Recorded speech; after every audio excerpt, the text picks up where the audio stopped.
start? Oh, you want to start? Okay. Yes. No, they're not. That's why I just told them. I don't know.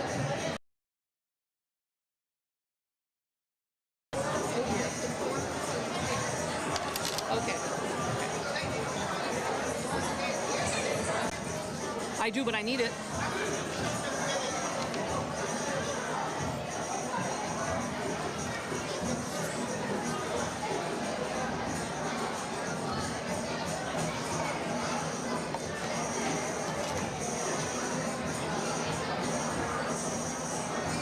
Thank you. Go ahead.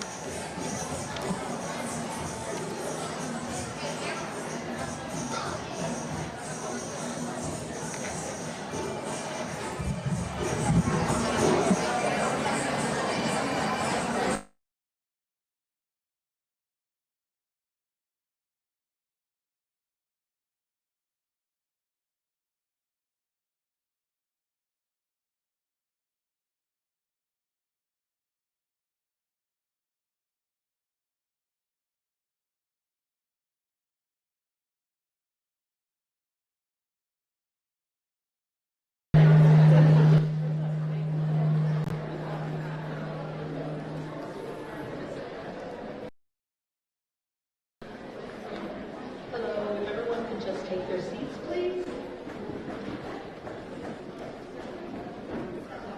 No.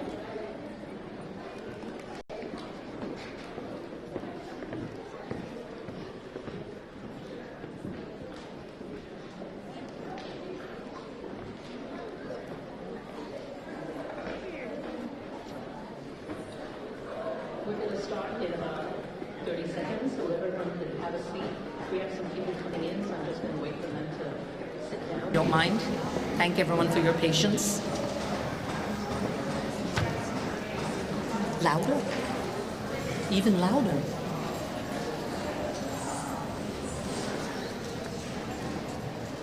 Is this loud enough? No.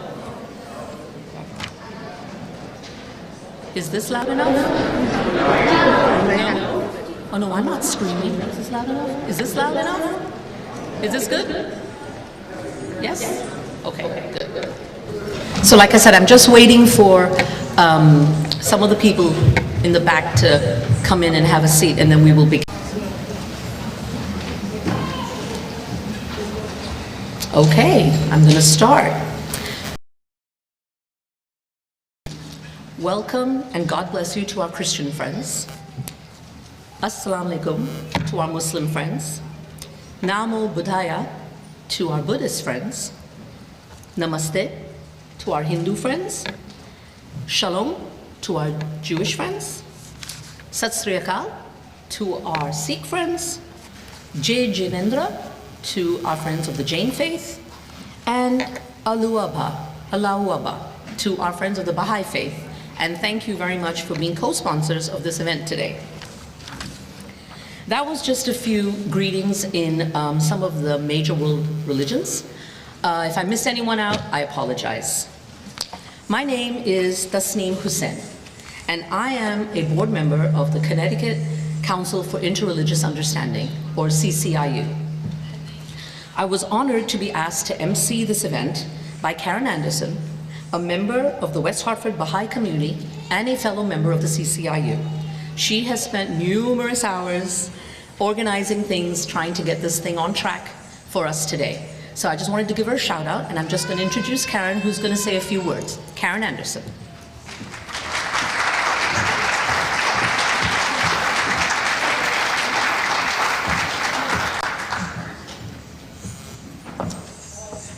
Welcome, everyone. World Religion Day is a holiday that was started by the Baha'is back in 1950, and I think Tasneem is going to tell you more about it. But in light of that, and as a way to get the day started, I want to invite all of you in the tradition of call and response to repeat after me. And these are the words of Baha'u'llah, the prophet founder of the Baha'i faith.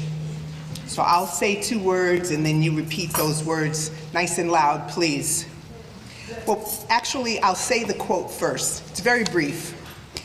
All the teaching of the prophets is one. One faith, one divine light shining throughout the world. So we're all going to say that together. I'll say a few words, then you say a few words. All the teachings, of the prophets, is one. One faith, one divine light, shining throughout the world. Thank you very much for being here today, and I hope you enjoy your day.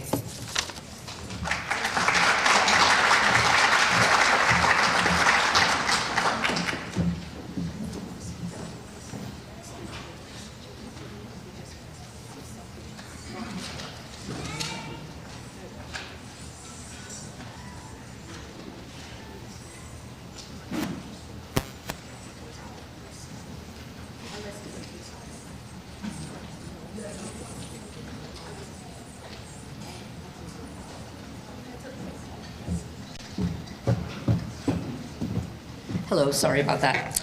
That was lovely. I thought that was lovely because it sort of encompasses what we're here to do today.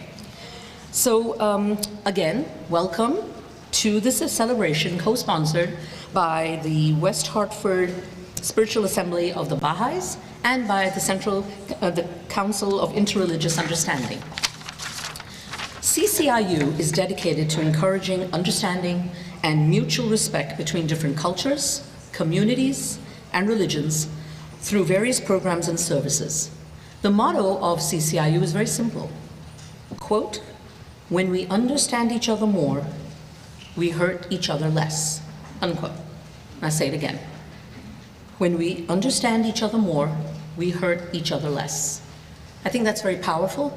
And I think that we can use that in many aspects of our lives, not just for understanding and accepting other religions. So, though we're here today because we accept that we worship in different ways, follow different traditions, and express our beliefs through different practices, we do so, and yet we also recognize that these differences don't divide us. If anything, they actually enrich us. You just have to be open to understand that people do things differently. We don't all do things the same way. So what is World Religion Day? Many of you will be surprised to learn that it was established in, any guesses? Anybody know? World Religion Day? 1904. Nope. 1950.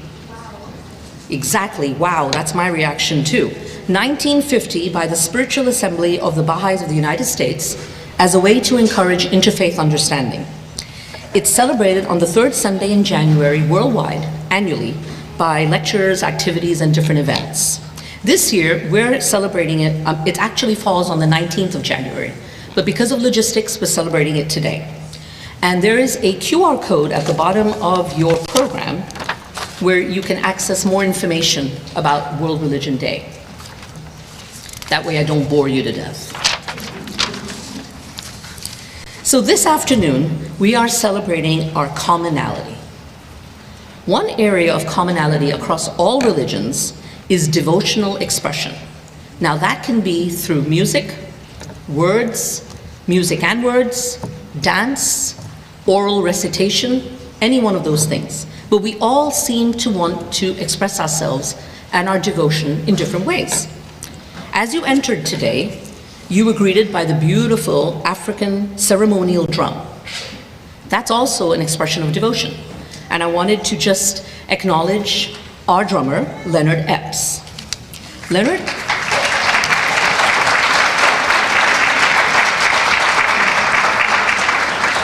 Thank you. Leonard Epps recently retired from Hartford Public Schools after 35 years of service. He is the president of the Brother Carl Hardrick Institute for Violence Prevention and Community Engagement. He is also an instructor, a drummer of the Yabu Rites of Passage program at the Arts Collective.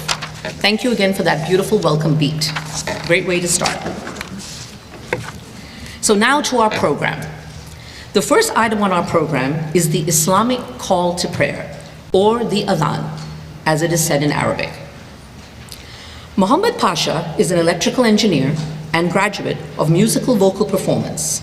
He is also a Quran and Arabic teacher and an active and my fellow member of the Farmington Valley American Muslim Center in Avon. I'm going to give you a simple translation of the call to prayer, and then Brother Pasha is going to recite it for you. So, quote, God is great. I bear witness that there is no God but one God. I bear witness that Muhammad is the messenger. Hurry, come to pray. Hurry, come seek salvation. There is no God but the one God. This is Brother Pasha.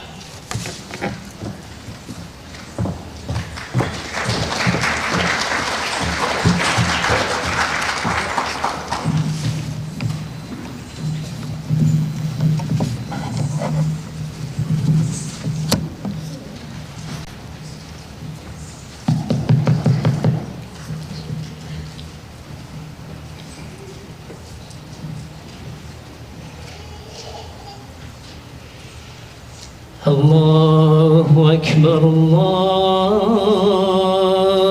أكبر الله أكبر الله أكبر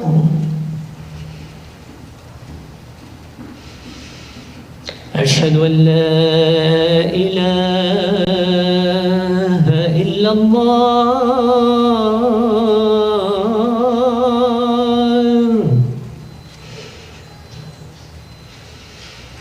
أشهد أن لا إله إلا الله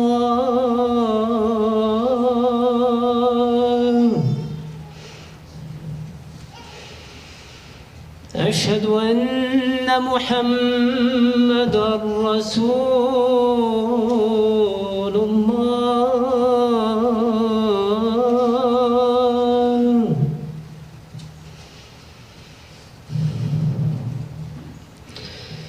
أشهد أن محمدًا رسول الله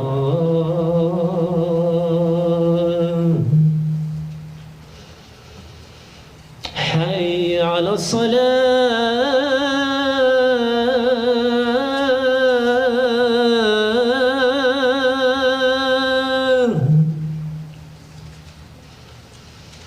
حي على الصلاة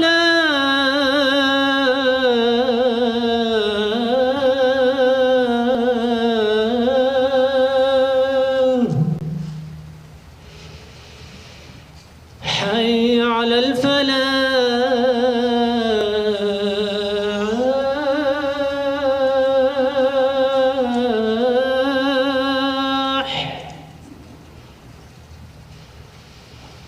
حي على الفلاح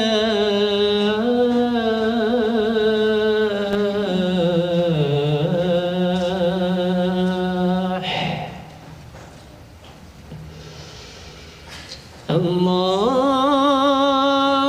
أكبر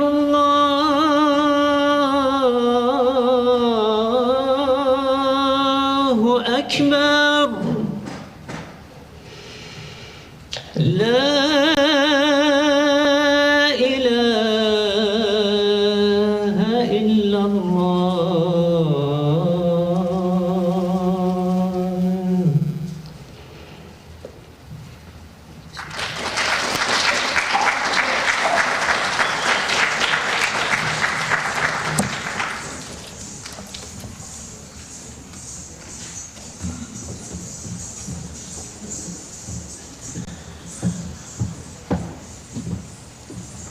That was beautiful and very centering. Don't you all feel a little centered? Then you can start acting crazy, but now you're centered. Okay. Thank you very much, Brother Pasha. That was absolutely beautiful. The next item we have is the Anna Grace Academy. The Anna Grace Academy of the Arts Elementary School features an integrated learning environment for students in pre-K through grade 5 that combines core curriculum enhanced by a visual and performing arts theme. This is the Anna Grace Academy Choir singing 2 songs entitled The Voices of Love. Please welcome them.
That was so sweet.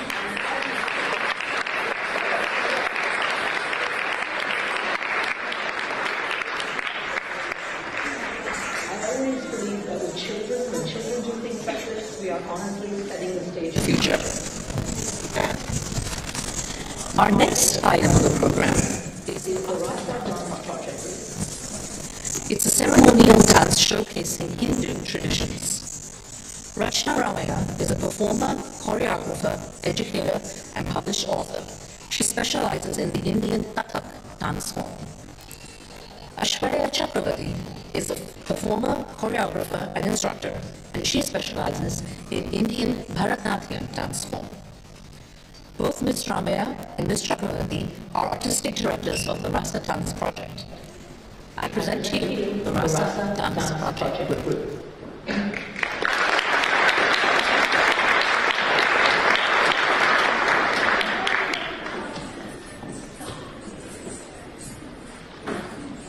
Good afternoon, everyone. The Rasta Dance Project is very happy to present two dances from the southern and northern parts of India. The first one is called Kumar Kavitwam in South Indian Bharatanatyam style. Kumar Kavitwam is a classical Tamil poetic composition dedicated to Lord Muruga, the son of Lord Shiva and Parvati, who is widely revered as the god of war, wisdom, and victory. Kavitwams are typically used in Bharatanatyam and other classical dance forms to describe the glory, virtues, and exploits of deities. Kumar Kavitwam highlights the majestic attributes of Lord Muruga, such as his valor, wisdom, and compassion. The song praises his divine beauty, his 6 faces, or Shanmukha, and his wielding of the veil, or spear, which symbolizes victory and protection. It also narrates his heroic deeds, such as slaying the demon Surapadman during the Battle of Surasamharam.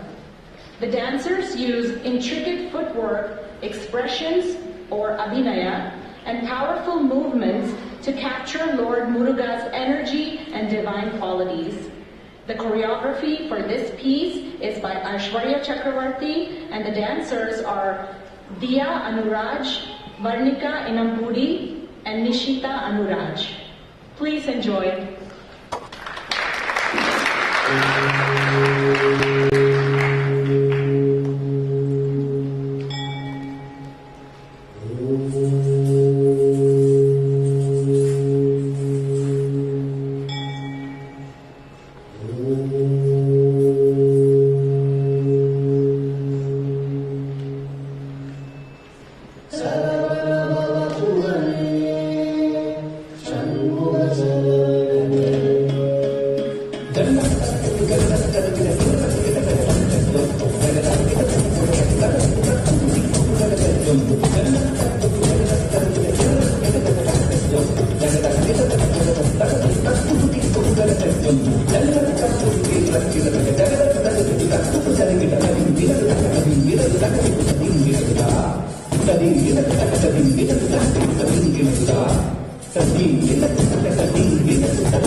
தமிழை ஆனந்தமாய் கேட்க நாவல் கனி பழத்தை சுட சுட நல்கி தமிழ் சுவைத்தார்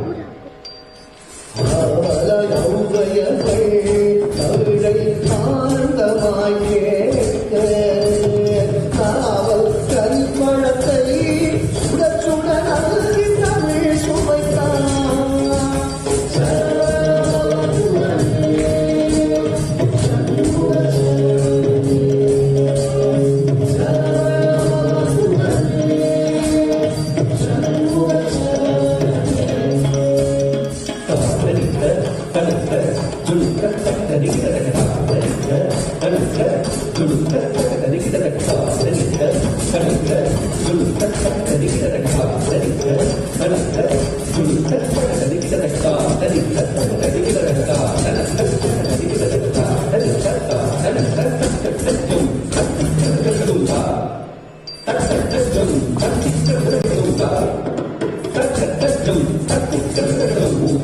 பதம் சூட்டி உவந்தருள் செய்தார்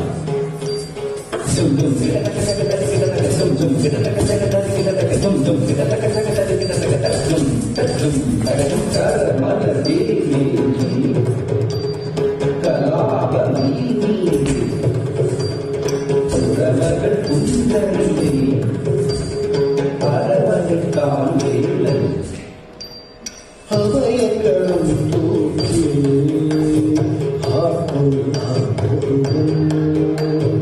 உபயபதம் சூட்டி உவந்தருள் செய்தார் கரவல வேலேற்றி கராயின் மீது உறவர்கள் புங்கரிலே பரவனைத்தான் Velan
The next piece is called Ras Leela in North Indian Kathak style. Ras Leela refers to the dance of divine love, a profound and symbolic concept in Hinduism that highlights the interplay of the divine and the human. This enchanting event is celebrated in the Bhagavad Purana and other texts as one of the most divine episodes of Lord Krishna's life. The Ras Leela occurs during the serene stillness of the night in the forest of Vrindavana. When Krishna plays his celestial flute, its divine melody carries through the air, irresistibly drawing the gopis to him. Despite their worldly attachments and societal constraints, the gopis are compelled to abandon everything, surrendering themselves completely to Krishna's divine call. Their act of leaving their homes symbolizes the ultimate form of devotion, or bhakti, where the soul seeks union with the divine, transcending all worldly bonds. As the gopis gather in the forest, Krishna multiplies his form to dance with each one individually, making every gopi feel uniquely cherished and deeply connected to him. The dance continues throughout the night, a night that miraculously seems to stretch into eternity, symbolizing the timeless and boundless nature of divine love. The Ras Leela is not merely a dance, it is a profound spiritual metaphor for the soul's longing and eventual union with the divine, transcending ego and individuality. The music in this Kathak piece is composed by Pandit Birju Maharaj and choreographed by Rachna Ramya. The dancers are Divija Adhikari, Manasvi Hegde, Vani Sundar, and Aditi Tadinada. Please enjoy.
is the Sikh musicians' performance. They're showcasing spiritual devotion in Sikhism. Mr. Supal Singh is a head priest at the Gurudwara Guru Nanak Darbar, the Sikh temple in Southern Connecticut. He will be playing the harmonium and reciting the hymn. Mr. Joginder Singh will accompany him on the tabla, the Indian drum, and he is also part of the Sikh community. Ashish Singh will be playing the harmonium also and accompanying them. Please welcome our Sikh musicians.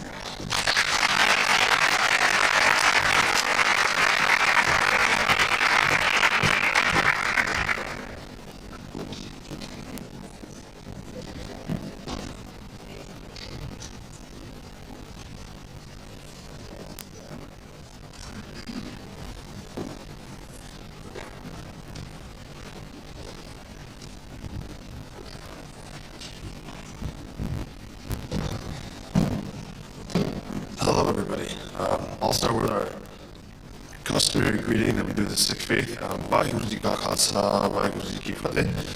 That's usually how we start and anything that is any sort of performance like. So we're going to be singing we call this a Shabad. It's from our holy scripture, the Sri Guru Granth Sahib Ji, and we consider that our living Guru. My name is Sikh Singh, by the way. And so this Shabad is very small, it's 5 lines, and I'm just going to go through and just read the Gurmukhi, as we say, like in our language, and I'll read the English translation. So the first line is Sabbe Ji Samad Apni Meher Kar, and that translates to, in your mercy, you care for all beings and creatures. Anupani Moch Upai Dukh Darat Panatar. And that's the translation for that line is you produce food and water in abundance, and you eliminate pain and poverty and carry all beings across. So this is a devotional Shabad to who we call God, the one God that we all believe in, So that means the great giver listened to my prayer and the world has been cooled and comforted. Which translates to take me into your embrace and take away all my pain. Nanak Naam Te Prabhu Ka Safar Kar. And then it ends with Nanak meditates on the Naam. Nanak was the first guru of the Sikh faith. The name of the Lord and the house of God is fruitful and prosperous. So this Shabad is really a Shabad that you can take and sing anytime. It kind of comforts and cools you down. A lot of the Shabads we have are sung to Rag, which is a mood, and so here we go.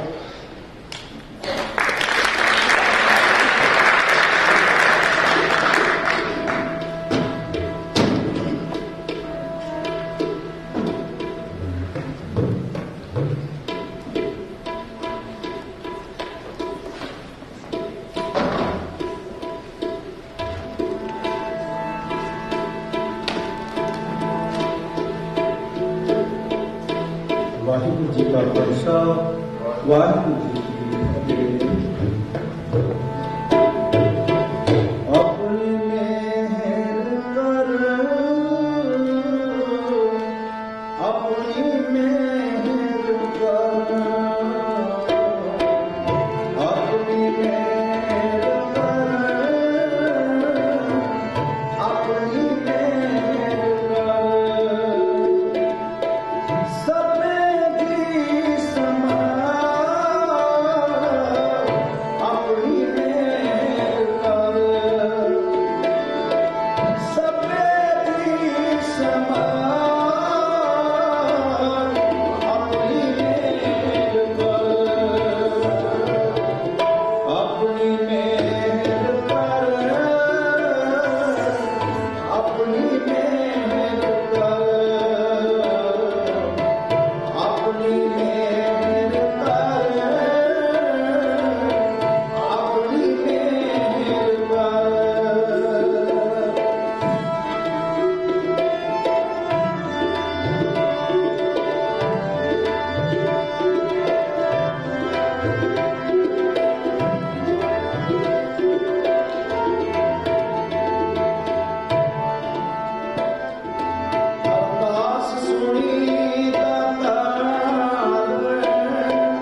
very much. That was so melodious.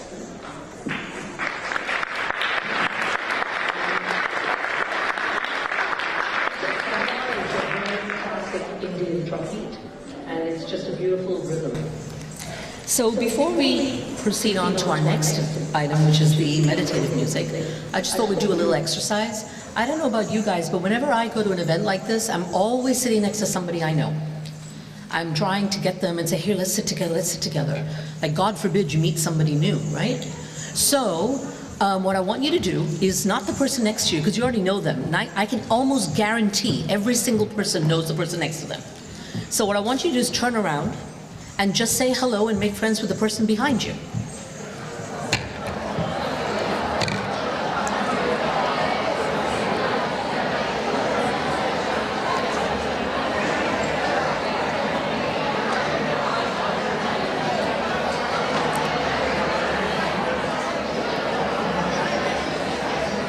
Okay.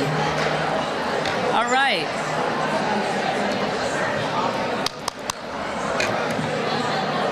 Okay, everyone.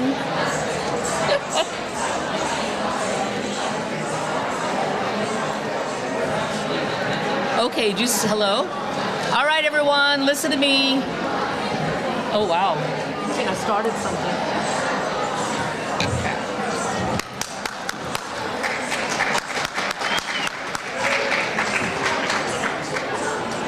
Wow, look what I started. I can't even get you to stop. Okay, I need everyone to get back in their seats, please, so we can proceed with the next program. Maybe you can make it. Okay, have we all settled down? Shh. Maybe I shouldn't have done that exercise, I don't know. Okay, all right. Anyway, so we're going to proceed with the next item on our program. And the next item is the Indigenous meditative music. Lee Mixashawn Rosie is an acclaimed multi-instrumentalist, flutist, composer, educator, activist, and author, and has been a part of the American jazz and creative music scene for over 4 decades. Together with his brother and other iconic drummers, Mixashawn created Afro Algonquin Trio, a project celebrating the fusion of African-American music and that of the indigenous people of the Americas. He presents today Hemispheric Principles. Mixashawn Rose.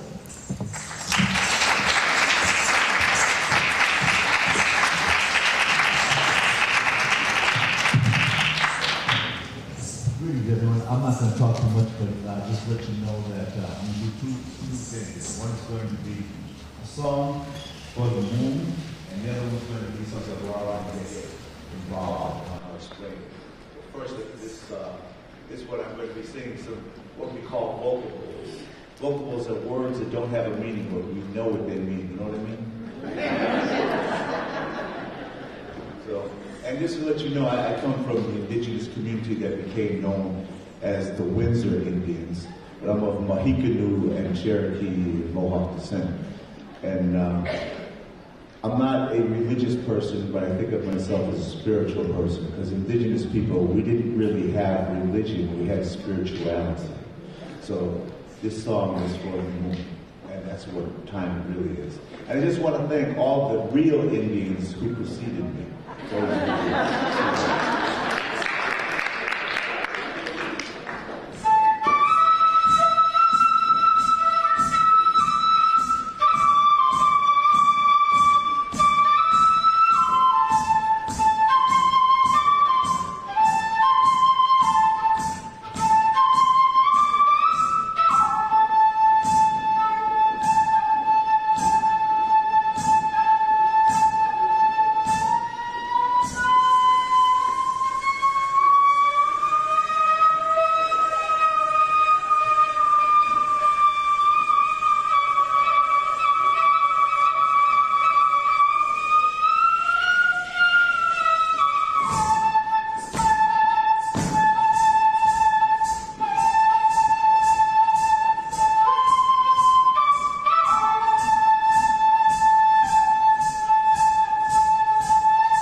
you like what I do? Instead of clapping your hands in applause, one of the ways we show appreciation is to go like this. Yeah! So, can I get one of those wireless mics?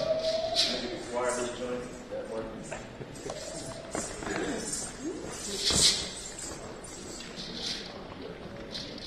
Hello to Okay, this next song is a song I wrote with actually came to my youngest daughter, who's now a mother herself, but when she was about 4 years old, 3 or 4, she was just learning how to read. And she asked me, she said, Dad, who is polyester? So, I said, yeah, I know what it is, but turns out it is actually somebody's name. It's two people's name. Polly and Esther are the name of the daughters of the man who invented that wonder thing that we all have in common, polyester. So this is based on a stomp style of music. I don't have the time to really go into it, but it's just a form of music that we do here in the Northeast and throughout this hemisphere, actually.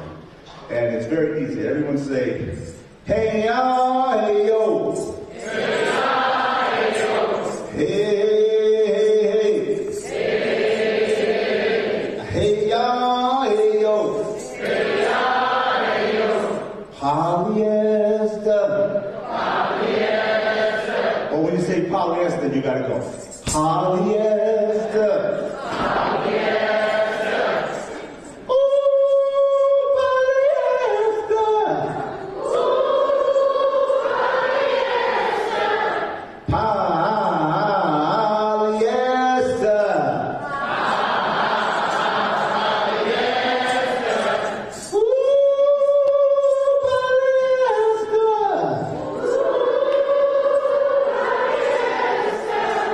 I'm creeping at the mall in my wrinkle-free suit. Now we're going to change it up a little bit, and instead of call and response, we're all going to say,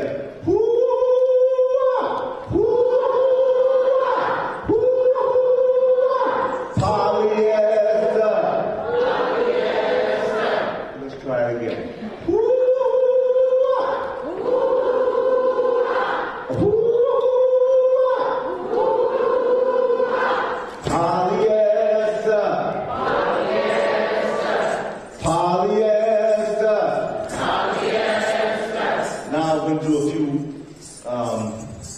Lyrics in between this, and when I want you to come in, I'll have you come in.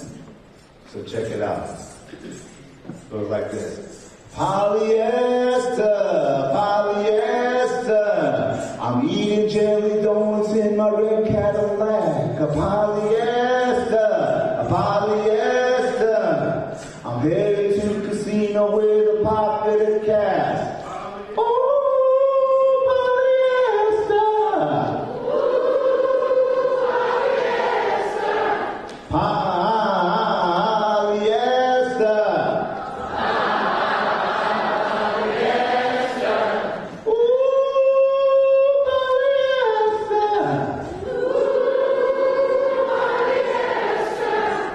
I'm creeping at the mall in my wrinkle-free suit.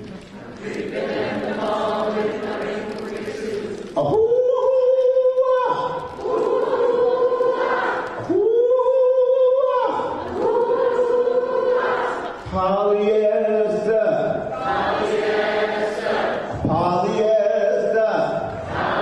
Now check me out. A polyester. I'm talking on my celly to a girlfriend who's whack. A polyester. Tell me where you're going so I know where you're at. Come on.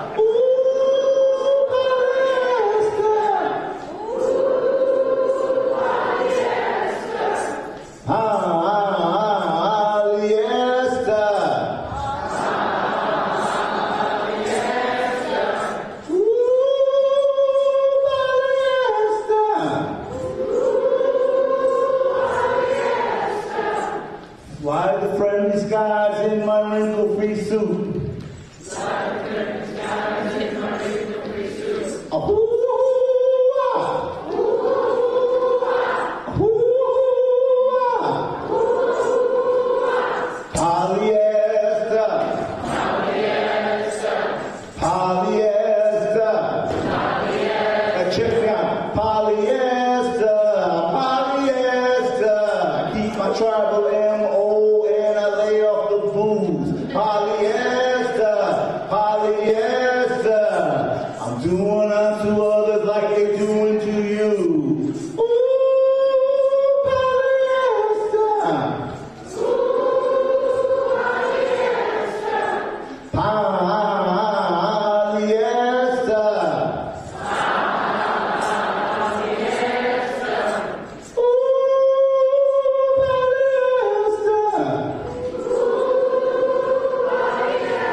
Thank you, that was very good. I'm going to do one thing before I go. Let's all take a deep breath and let it out. Take another one. And everybody go,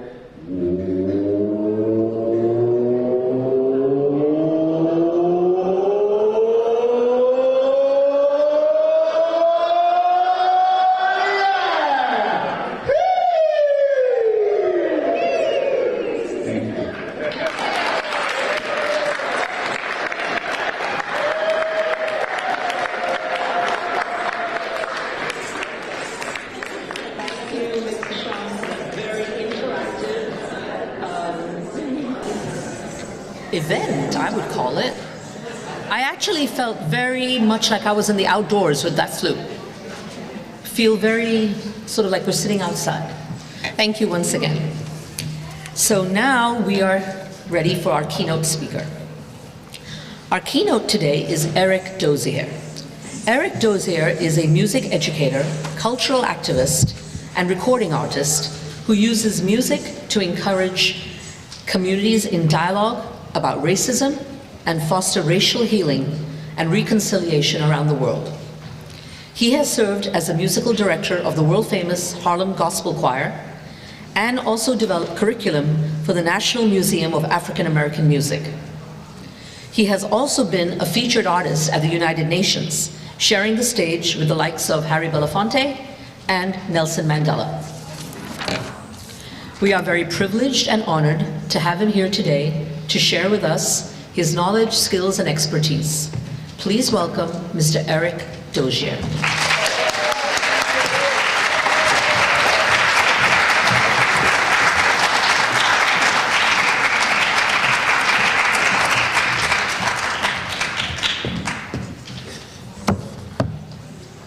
Creeping at, oh, sorry. That brother got me going. I'm ready to do it now. I was just thinking about my the work that I've done with the choir this weekend. We started rehearsing Friday night, and a lot of the methodologies that I use to teach them that music you just witnessed from our dear brother, and it's call and response. And so, you know, I grew up in a tradition where we taught a lot of things through call and response. You know, not just our music, but our sociology and our theology, our spiritual practice. We educated our children that way.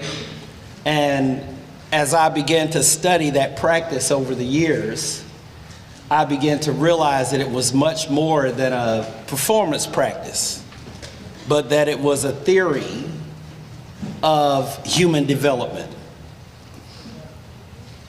And what I mean by that is that we were taught through that practice that other human beings are essential, and that different human beings are essential.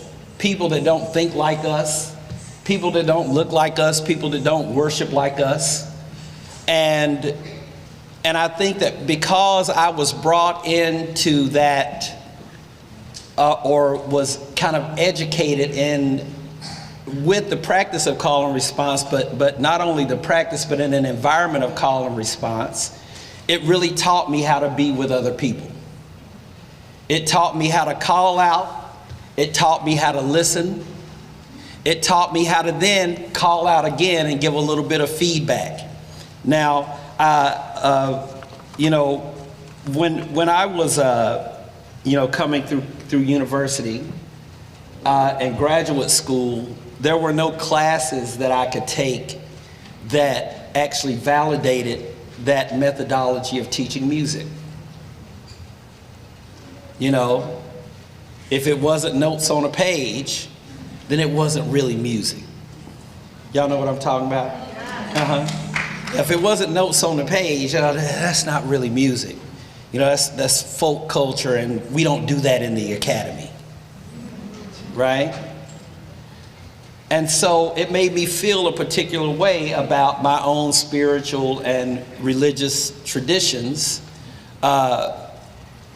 because even though I had, even at that point, I guess I was in my late 20s, had, even at that point, 20 years of experience teaching music, writing music, playing the piano every Sunday morning with my mother, who was the choir director, and my dad, who was the piano player. My music was still not considered to be worthy of the academy. Even though our call and response traditions produce artists like Paul Robeson and Aretha Franklin and Marvin Gaye and Stevie Wonder and Kathleen Battle and Jesse Norman and Moses Hogan and all of these phenomenal composers and artists that really redefine music as we know it on this planet. And so what I wanted to do with my life, ever since kind of coming up out of my little small southern hamlet of Bakewell, Tennessee, population 350, was to take our traditional forms of spiritual practice and music making across the world. And since deciding to do that, I've been able to travel the world doing traditional Black American gospel music and spirituals in non-traditional venues. That's just a fancy way of saying that, I teach Black gospel music to white folks most of the time.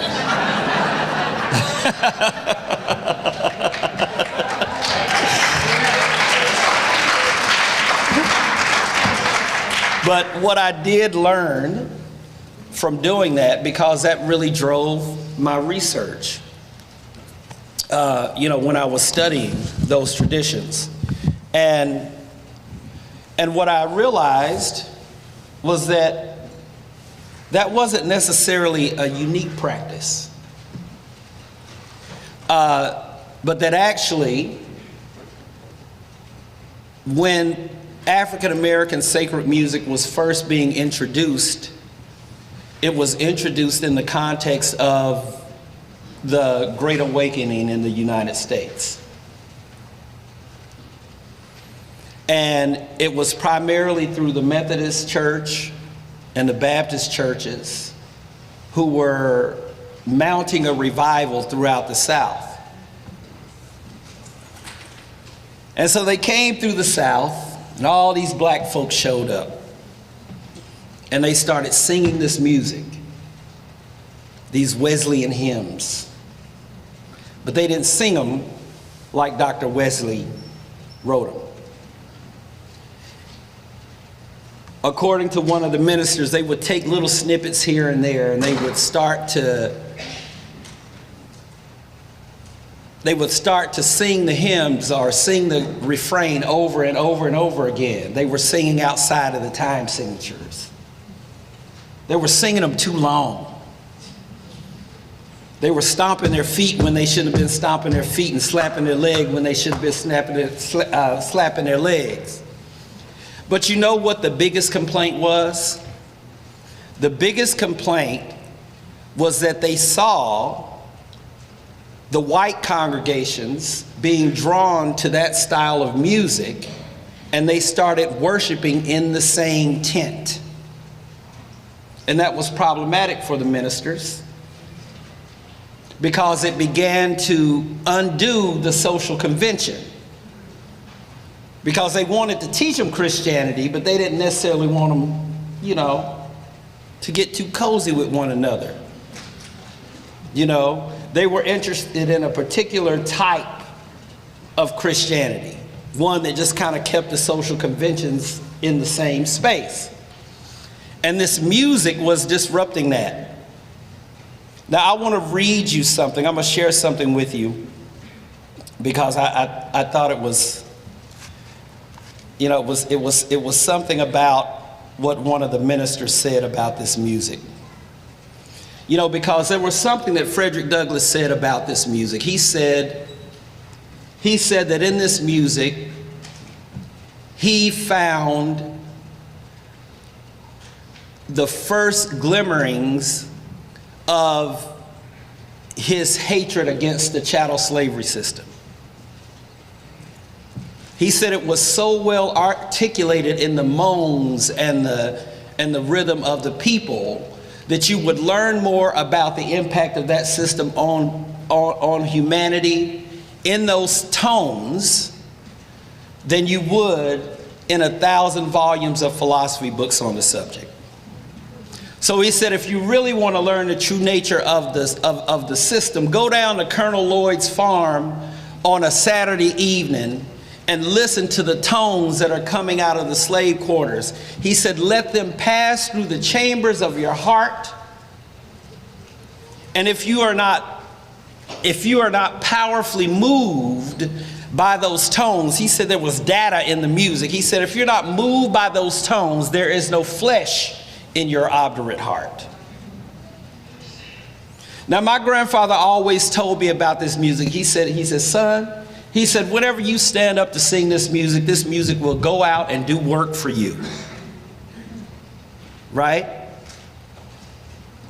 Some of the earliest documents written about this music were written by abolitionists from the North who came down and studied this music. The daughter of William Lloyd Garrison wrote one of the first books about the spirituals. She was from up here, right? The book is called Slave Songs of the United States. And we didn't want to use these songs in public. And one of the reasons why, like even the Fifth Jubilee singers, who's, one of their first tours brought them up here as well, right? To Henry Ward Beecher's church in New York City, or in New York. And one of the things that one of the young singers said that, when it was first suggested that they take this music and they go out and teach this music, she said, well, we didn't want to do it. And she said, we never sung those songs in public. They were associated with slavery and the dark past and represented the things to be forgotten. Then too, they were sacred to our parents who used them in their religious worship and shouted over them. We would have never dreamt of ever using them in public. Which I always found very interesting, because now we look around, and I don't think there's probably anyone in this room that doesn't know, if I sing this, you'll know exactly what to sing. If I say, this little light of mine, what you gonna say? Now, right. Now, if you didn't know that, if I sang it again, you know the whole song. Right? Right? Okay, call and response. I don't mind if you talk back to me. I don't consider that to be rude, okay? I consider that to be an affirmation or a confirmation that you heard me, right? Right? See, they learned because they've been with me for 2 days. That's my amen corner over there. So to take this music out in public, in the late 1800s, 1871 to be exact, was not something to be taken lightly. Because it wasn't just music. It was religion. It was theology. It was cultural activism. It was a way that we used our creative response to oppression to undermine a system that was constantly keeping us in a state of duress. And not only that, we were able to use that music as a means of converting people to our, I'm going to say, religion. Because our religion was, he's got the whole world. He's got the whole world. He's got the whole world. He's got the whole world in his his hands, right? That's our religion, right? Because the other folks' religion says you're a slave and you don't deserve to be free and there's no light in you, so we don't really need to really bother about your spiritual well-being. And then in the midst of that, that's where this little light of mine comes from.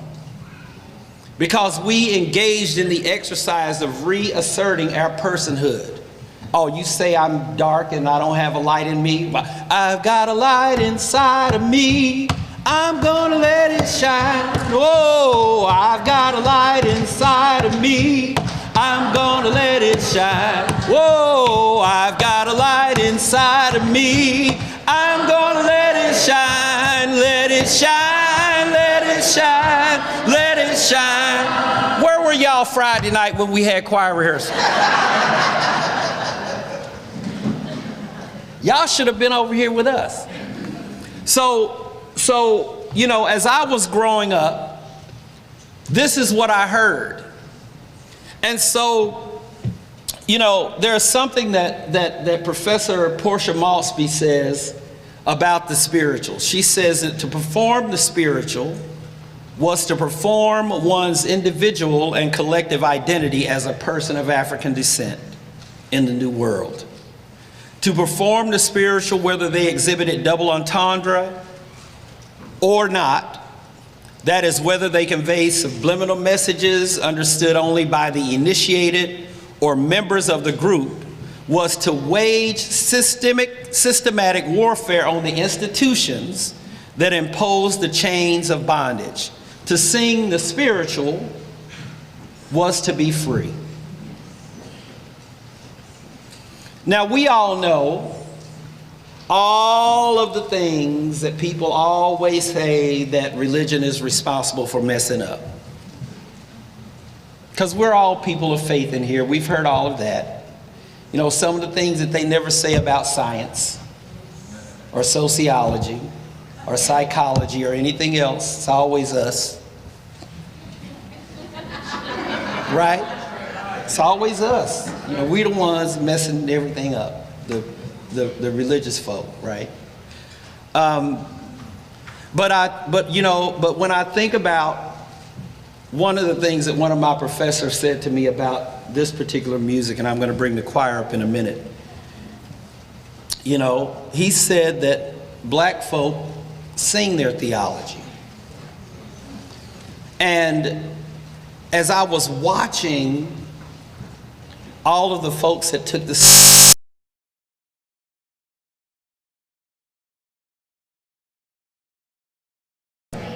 and that's why, you know, if you could see where I grew up, the first time I took my wife to my hometown, she was like, how in the world did you get out of here? You know, how did you get the worldview that you got? Because whatever they put into me when they were singing Little Light of Mine, or He's Got the Whole World in His Hands, or All of God's Children Got a Song, moved me out of that place of 350 people to a school where I met the first people from that were of a different faith than me. When I was 12, 13 years old. First time I'd met a Jewish person, a Muslim person, Hindu person, was at this school. And as I was having these encounters, what was in my head the whole time? He's got the whole world in his... So that had to mean that, you know, these people were in his hands too, right? Even though they prayed in a different way than I did,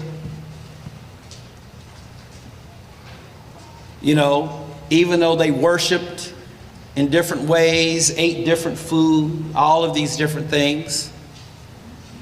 In the 8th grade, I was honored to, you know, very blessed to get on a plane for the first time and fly over to Belgium and spend some time, because our school took a European tour, music tour, every 2 years.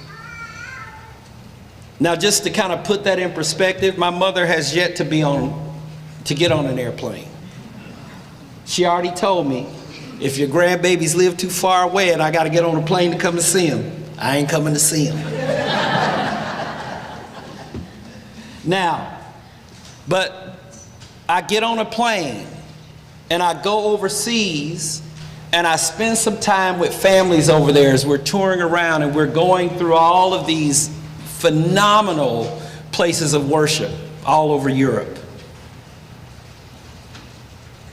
I went to Europe 3 times before I left that school. And then I went to the Czech Republic after I graduated college, and I remember standing, and now, you know, we see these phenomenal religious facilities over here, but when you go to Europe and you see these buildings that have been there for a couple of thousands of years, and you see a Protestant church on this side of the street and a Catholic church on this side of the street, and you can stand in one place in that church. Those churches were built so well that you could stand in one place and sing and everybody in the church could hear you. They are acoustic wonders. And I'm in there singing, hold on just a little while longer. Hold on just a little while longer. Hold on just a little while longer. Everything is gonna be all right. And I remember the moment that I was sitting at my great-grandmother's feet. We used to call her Mama Tyne, and she used to sing that song to me. Now, I don't even know what was going through her head because she had lived through Jim Crow segregation. She had seen the Civil Rights Revolution and all of the violent backlash to that. And she was still singing that song to me, having endured all of that. She's an old woman at the time. And here I am standing in this cathedral, singing this song in Eastern Europe, and an old Czech woman comes up to me. Didn't speak English.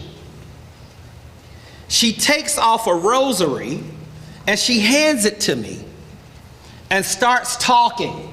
And I asked our translator, what did she say? She said, I know your grandmother. Because I always, every time I sing that song, I talk about how I learned it. She said, I know your grandmother. Now, clearly, she had never physically met my grandmother, right? She says, I had this rosary when they first closed the churches down, and I kept it when we were having those secret church meetings in the basement, and I want you to take it home with you because your grandmother told me to give this to you. And I began to understand what this spirit of oneness, what the unity of God, this one God, this concept, like what it really was. What is this power that allows us to find opportunities and look at each other and say, okay, it's all right for us to be together. Like it's all right to get together and sing together. It's all right to get together and worship together. There's a passage in the Baha'i writings that says, do not be satisfied until each one with whom you are concerned is to you as a member of your family. Regard each one as a father, a mother, a brother, a sister, or as a child. If you can attain to this, your difficulties will vanish and you will know what to do. Our biggest problem as people of faith is estrangement. This country trends towards segregation. If you just follow the trends, you'll never run into somebody like me. If I just follow the trends, I will never run into somebody like these young ladies that stood up here and danced. Or those Sikh brothers that were rendering their praise. Right?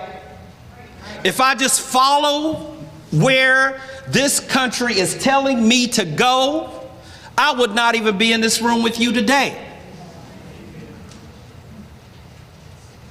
If you are not going to be willing to move outside of that very, very comfortable stream that you're in,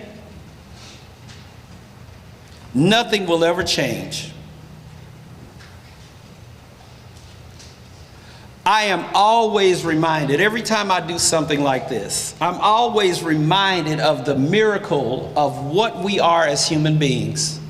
And people ask me all the time, because I work with companies, I work with independent schools, you know, I work with nonprofit organizations, and they always ask, do you ever think we'll be able to get over racism or religious prejudice and all of these different things? And I always tell them, of course, we made all of it up. We did.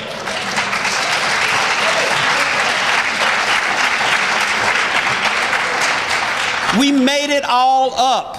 Just like we made cameras and cell phones and lights and projectors and keyboards and everything. Everything around you came out of the human mind. And you mean to tell me that we haven't found a way to get over some of these hang-ups we got? That's an issue of will. It's not an issue of ability. Okay?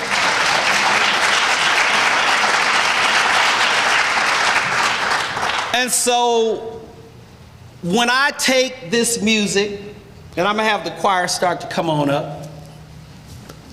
When I take this music and I take it to all of these places, I have a selfish motive because I want people to see my people in a different way. But I don't just want to tell them, I want them to feel some of the things that we felt. I want them to know some of the joy that we've known. I want them to engage with me in a creative process that really lets them in on the revolutionary power of a creative response to division, inequality, oppression, and things of that nature. And so, as they're coming up, as I said, the first time I met these people, and I call them family now because they family, I jumped them into the gang this weekend.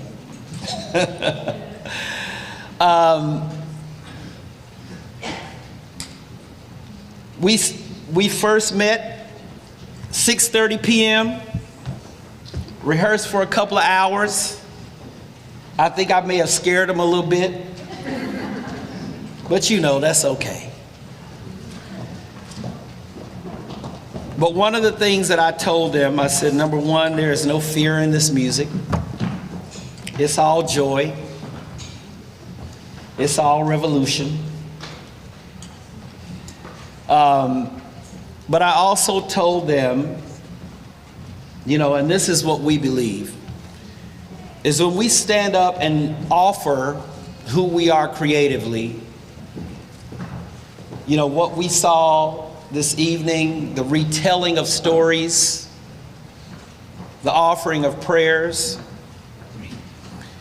you know, and also the power of retelling our own sacred stories in the presence of people who never heard those sacred stories is a very powerful act.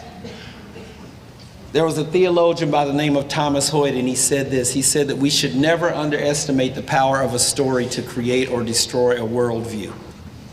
And every time we come together like this, we create new stories.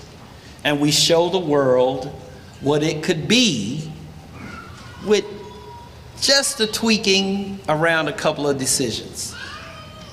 Just a little bit more effort and intention to break outside of those trends that point us away from each other and just saying, you know what, today I'm going to go home a different way. You know, this weekend I think I'm going to go to this temple instead of this temple. You know, this week I think I'm going to go to the mosque instead of the church. You know, or I'm going to go to the synagogue next week. I'm going to go have dinner with that friend. I'm going to find out what her or his name is and ask them how they worship. And gradually we will begin to see the world change. You know, that little whisper that kind of drove me and said, you know, it's okay to open a Quran. My mother, I tell you, my mother, I think her biggest fear when I left home was that I was going to convert to something else. And I had a lot of Muslim friends, a Muslim fraternity brother, who first started teaching me about Islam, and then shortly after that I was introduced to a couple of Baha'is who taught me about the Baha'i faith, and I am a member of the Baha'i community. But like I said, the whole time in the back of my head, and I am, you know, after my first conversation with my mom about becoming a Baha'i, I don't think it was their intention that he's got the whole world in his hands would do that to me. But that's what I hear in my head when I see the world. And so I encourage you all to keep on singing, keep on praying, keep on sharing with each other. This is so phenomenal. I mean, my heart has been moved so far. And I hope that what we present to you this weekend with our little pickup interfaith gospel choir will move you to keep singing, keep praying together. And, you know, let's show the world what we really can be. Thank you.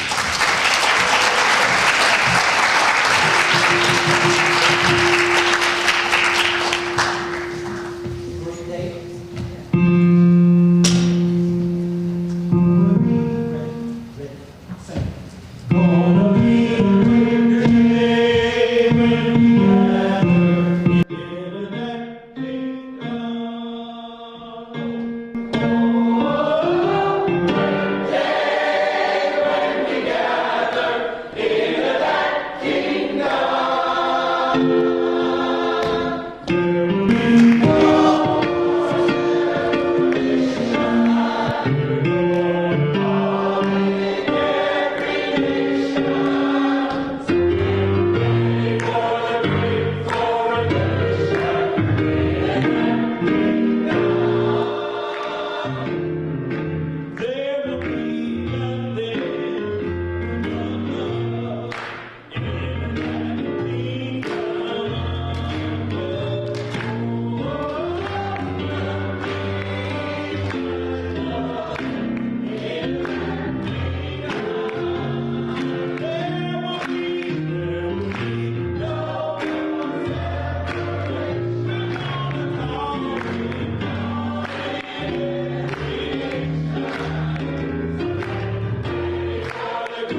They were all scared to come up here with me. And I was like, don't worry about it. Just stay on the boat. Okay? All right. Whew. Boy, y'all. Was that okay? That was I'm just checking. Just checking. You know, wow. They surprised me. So, this song talks about a festival. I'll just do it, you know. Let me just.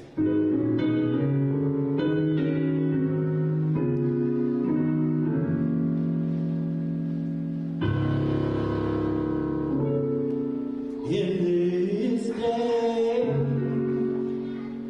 a festival is taking place.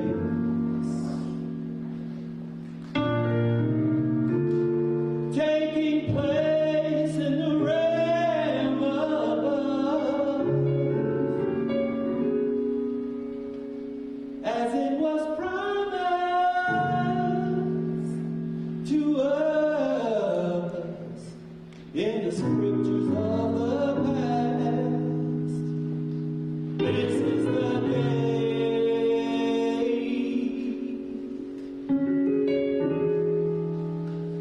This is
that comes from the Baha'i writings. It says, "Noble have I created thee, yet thou hast abased thyself.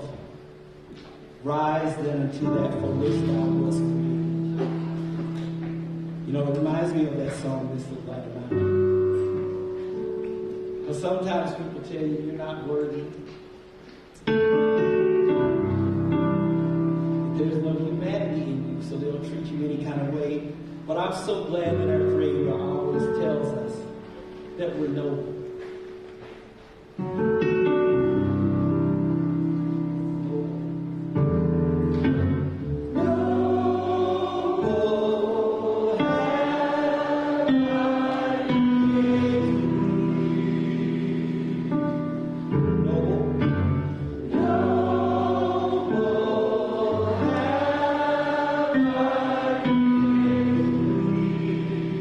Yet thou hast abased thyself, abased thyself. Yet thou hast abased thyself.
me look at my list here. We almost done. I know y'all ready to go, but we got a couple more things we know to do. So we were talking about the spirituals. And, there's Professor Dr. Alan Locke, who is known as the father of the Harlem Renaissance, talks about the spirituals quite a bit. And he says that of all of the spirituals, there is none more beautiful and more majestic than Go Down Moses.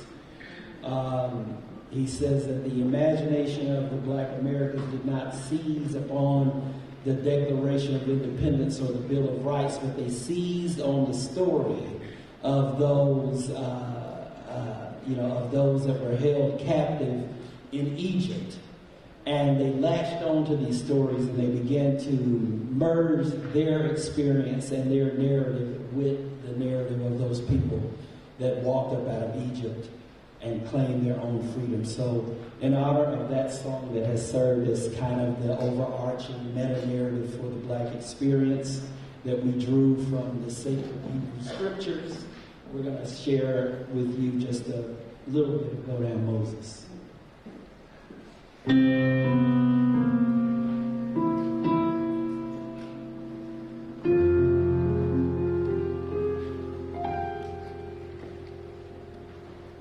When Israel was in Egypt land, let my people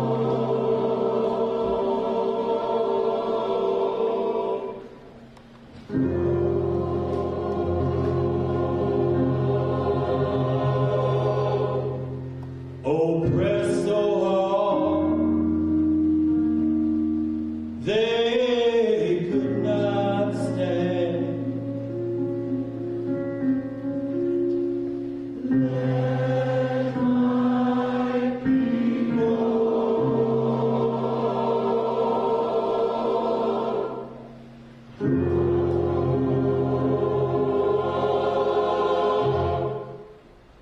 go down.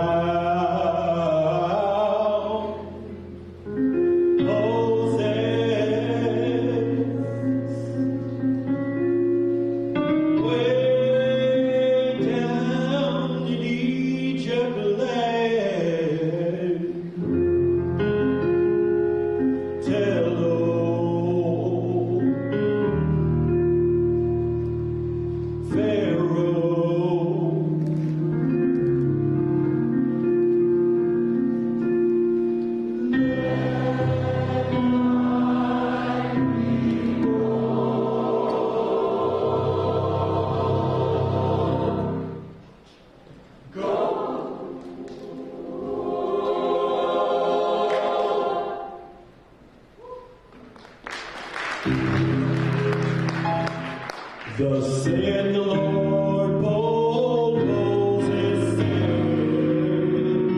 like that.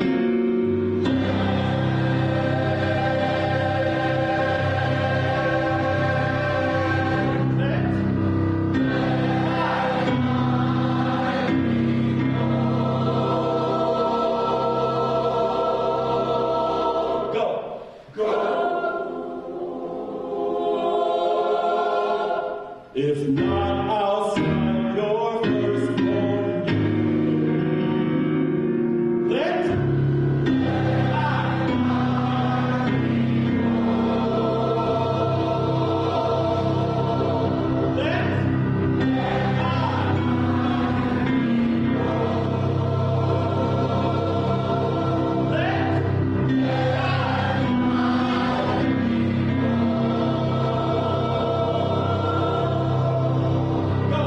go.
head. He said, "Come to be human, embrace the race." He said, "Can you do something with that?"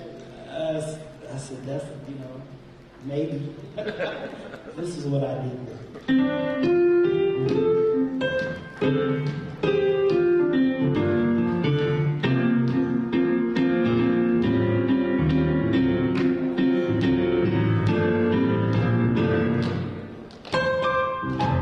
Now is a great time for us to open up our eyes. Yeah. Take time to realize it should come as no surprise.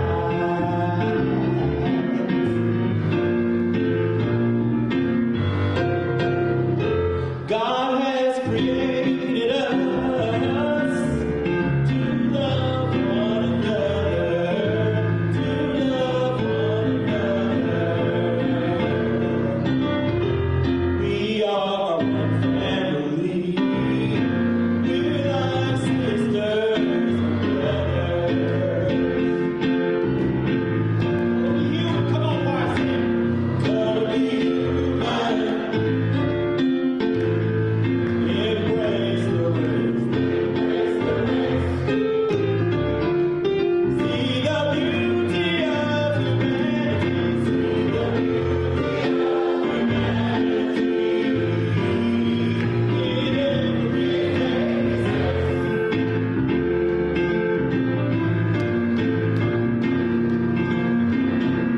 Let's talk about peace. Come on, y'all. Stop fussing and fighting. Let there be peace on earth and begin with you. Set aside our differences. Let's start uniting.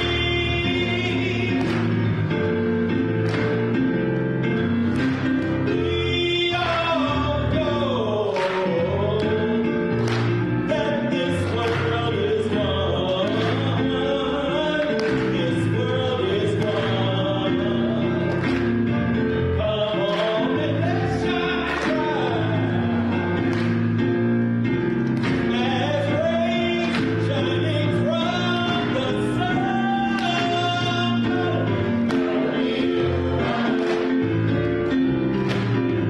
Embrace the race, embrace the race. Hey, come on now. See the beauty of humanity, see the beauty of humanity in every face. Won't you come on and come be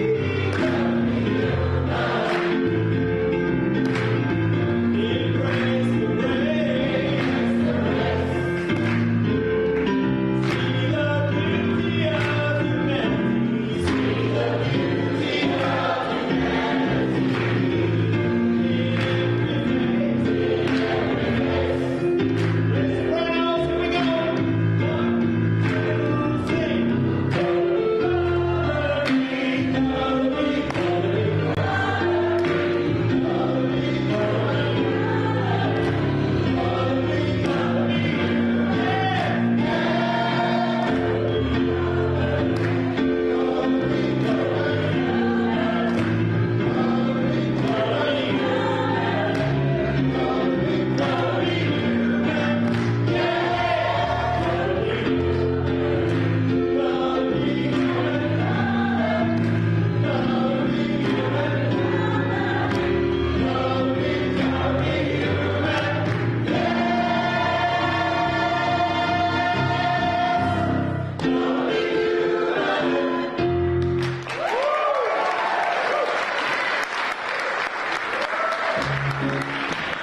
So we going on.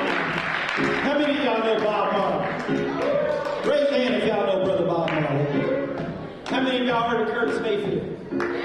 Okay, so you know Curtis Mayfield, Bob Marley. If you look at the credits to One Love, you'll see Curtis Mayfield's name on it because he inspired that song in Bob Marley when he was over here working in the car factory in the state of Maryland and got exposed to Black American soul music. But he wrote this powerful song. And we're going to close with this.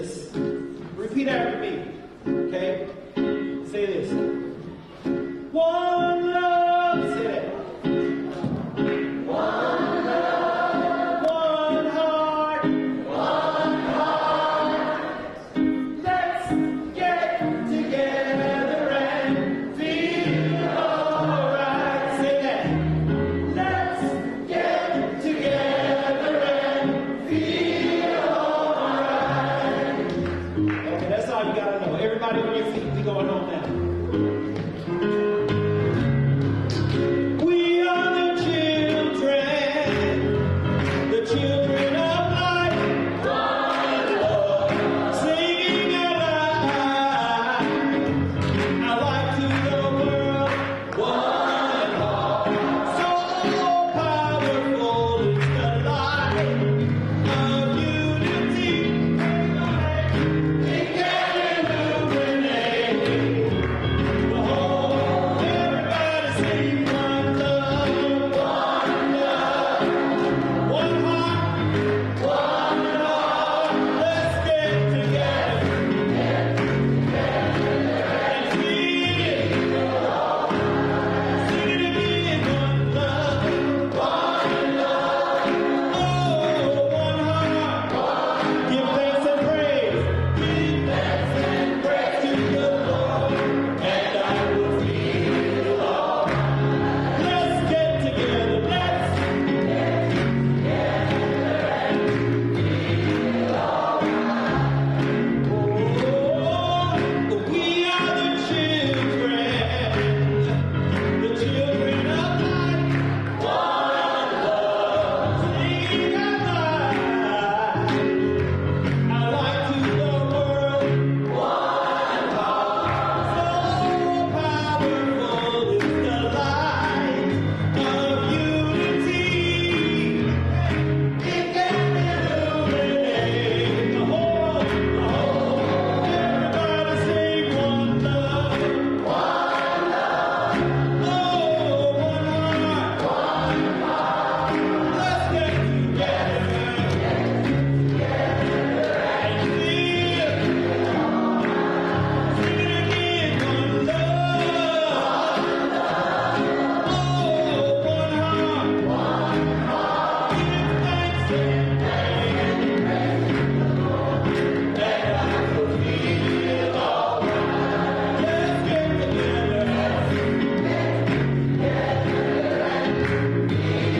alright. Everybody sing one love, one love.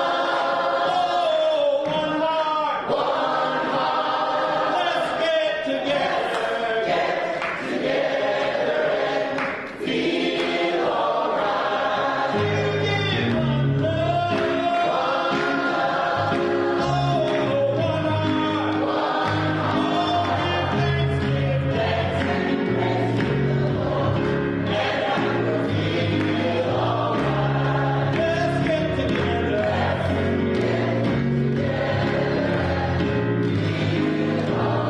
let's get together and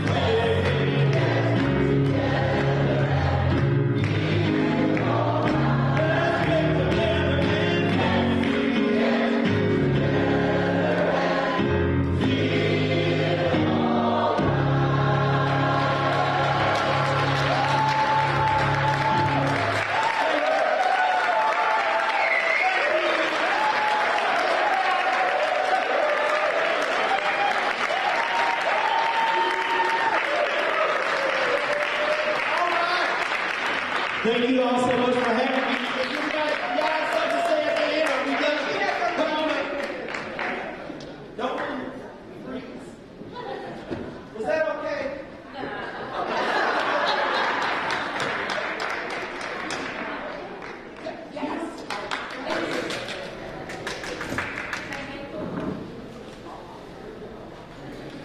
Thank y'all for hanging in there with me today.